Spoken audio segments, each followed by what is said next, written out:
Отличный сварочный инвертор за 2600 рублей с Алиэкспресс. Ссылка на инвертор в описании.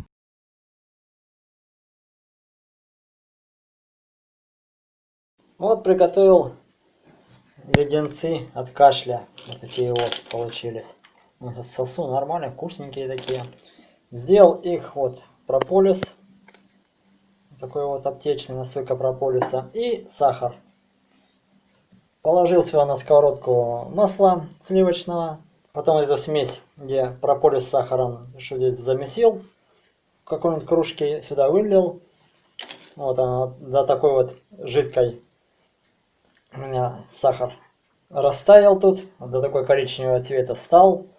Потом дал ему высохнуть, остыть вернее. Она здесь затвердевела. Чтобы ее достать, надо опять потом, наша это затвердеет конфетка. Опять чуть-чуть нагреть, чтобы она дно лишь бы это подтаяло. Тогда она легко, видите, вот так отходит. Вот так вот, видите, легко отходит и можно легко ее снять. И вот теперь можно такие конфетки кушать. Вот, сосать. Это конфеты от кашля. Так что поняли. Берем прополис. Ну, я даже где-то половину, видите, вылил, не полную. Сахара где-то полстакана я высыпал.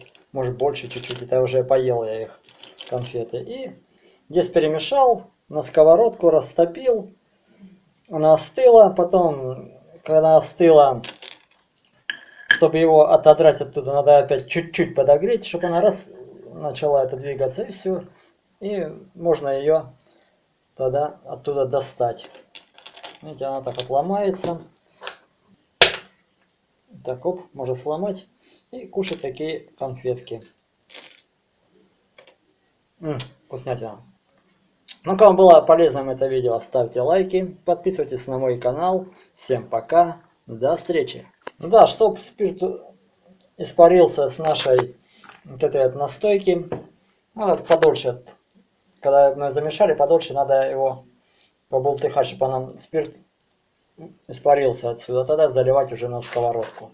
Отличный сварочный инвертор за 2600 рублей с Алиэкспресс. Ссылка на инвертор в описании.